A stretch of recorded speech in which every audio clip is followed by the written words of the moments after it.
Okay, now we're moving to the last series. So let's just recap.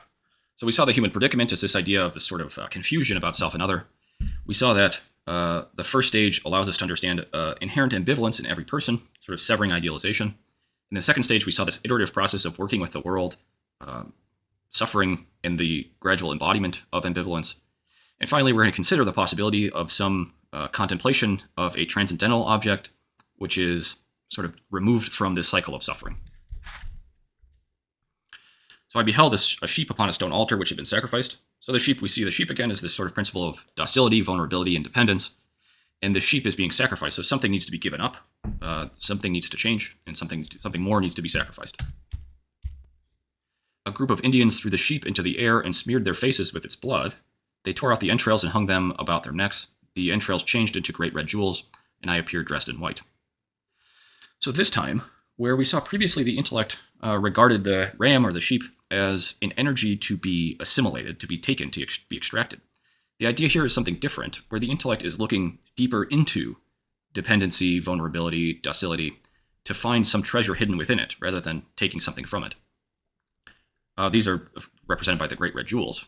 And standing alongside is the ego dressed in white, sort of ready for some transformation, we might think, a marriage or a birth or something like that.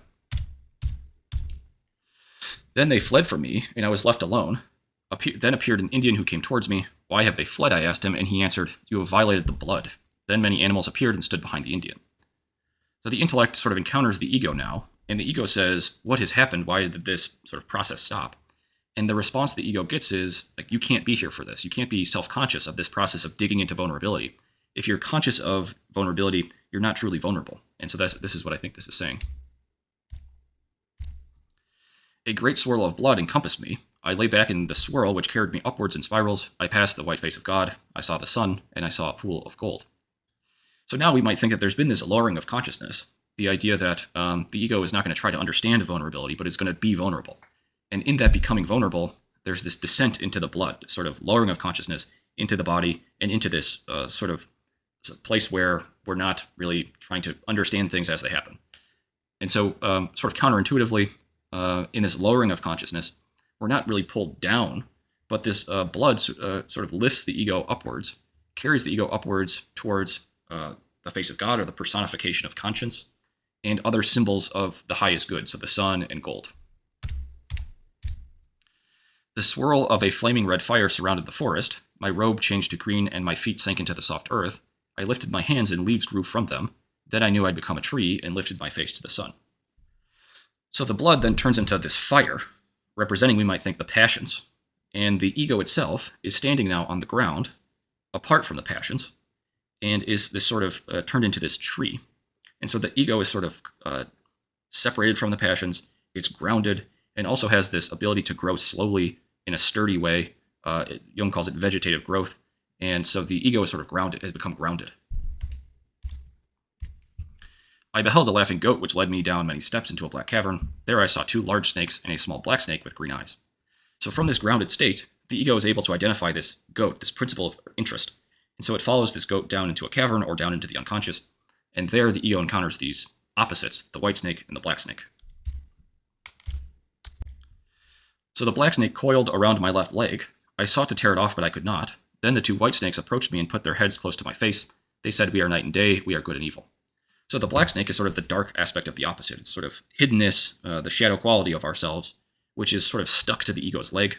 At the same time, these 2 white snakes are near the ego's head, representing perhaps the sort of intellectual distinction. They're 2 snakes of the same color, meaning something like, the opposites in our intellect are not the true opposites. There's a deeper opposite. This dark snake is a deeper opposite relative to the intellect. Then I lay back in the darkness and ceased to struggle. Then the black snake uncoiled from my leg and lay beside me. Then I suddenly stood up in anger and seized the black snake. I swallowed it. So this black snake is attached to the ego, and the ego is sort of struggling with its own darkness. But then the ego sort of gives up. And in giving up this struggle, the black snake is actually detaches from the ego. So the dark quality sort of removes itself from the ego when the ego ceases to struggle.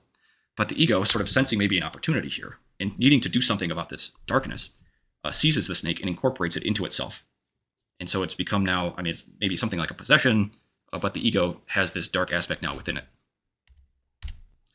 I emerged from the cave. We came upon a brilliant disk of gold lying on the ground. The black snake which I had swallowed leapt from my throat and fell upon the golden disk.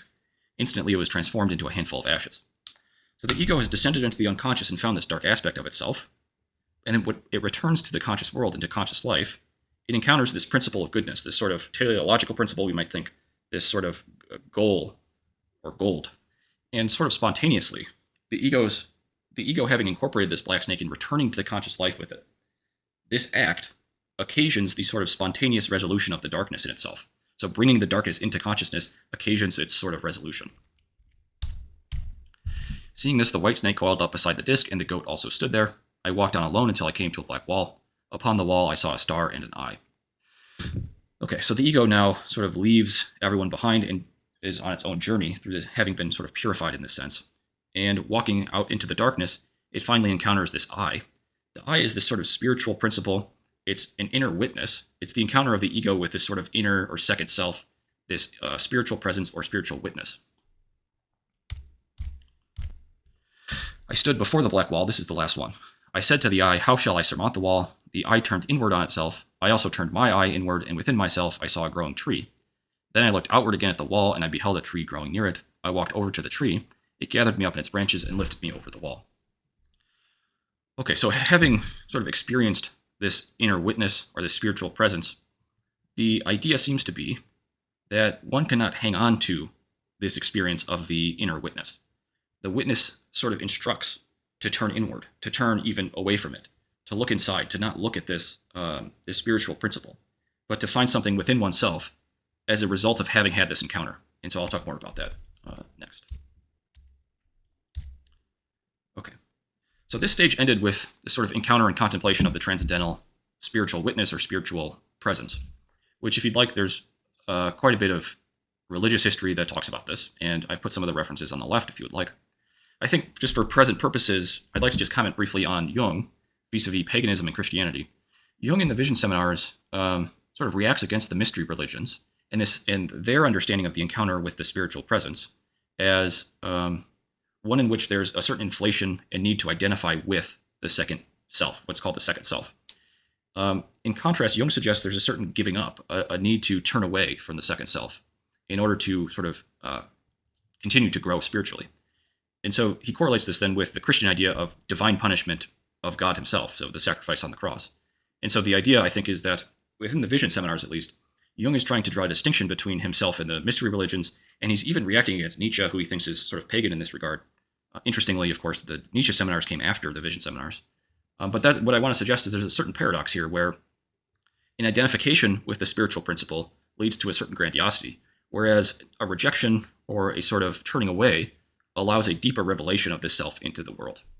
So I think that's quite paradoxical. Okay, so let's take a few minutes to do some associations. I think, so again, the sort of last images are probably the safest. If you consider spiritual presence, I mean, the safest one is going to be the last one. You just think of this spiritual, if you think of spiritual growth with this,